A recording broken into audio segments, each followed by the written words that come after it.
Աստված հավատարիմ է։ Դեյվիդ Վիլկերսոն, օր դեկտեմբերի 1։ Միայն Քրիստոսը։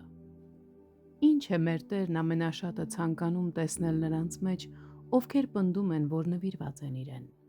Արդյոք մենք պետք է ավելի շատ եկեղեցիներ կառուցենք նրա համար, ավելի շատ աստվածաշնչյան դպրոցներ, ավելի շատ տներ և հաստատություններ կարիքավոր մարդկանց համար։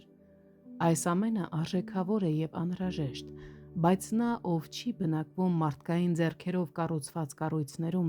ցանկանում է շատ ավելին։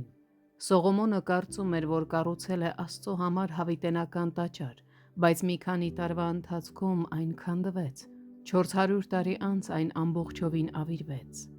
Միակ բանը, որ մեր Տերը ամենից շատն է սպասում իր ժողովրդից, իր ծառաներից և հովիվներից, իր սեղանի շուրջ հաղորդակցությունն է։ Նա միասնություն է փնտրում իր երկնային սեղանի շուրջ, մտերմության վայր և ժամանակ, նրա մոտ անընդհատ գնալու հնարավորություն սննդի, զորության, իմաստության և հաղորդակցության համար։ Ներկայիս սերունդը Տեր Հիսուսի մասին սահմանափակ հայտնություն ունի, քանի որ շատերը բացակայում են հենց այդ խնջույքից։ Քչերը գիտեն Քրիստոս Հիսուսի մեջ բարձր կոչման վեհությունն ու շքեղությունը Տիրոջ հետ հաղորդակցվելու համար։ Մենք սխալմամբ մեր հոգևոր ուրախությունը ստանում ենք ծառայությունից, այլ ոչ թե հաղորդակցությունից։ Մենք ավելի ու ավելի շատ ենք անում Տիրոջ համար, բայց ավելի ու ավելի քիչ ենք ճանաչում Նրան։ Մենք ուժասպառ ենք լինում, այրվում ենք, ճանապարհորդում ենք աշխարհով մեկ և մեր մարմինները նվիրաբերում ենք Նրա գործին, բայց հազվադեպ ենք նշում Նրա հետ հաղորդակցության խնջույքը։ Մենք չափազանց անփույթ ենք մոտենում Տիրոջ սեղանին, չզբաղեցնելով մեր տեղը, որտեղ կարող ենք բավականաչափ լուրջ ճանաչել Նրան։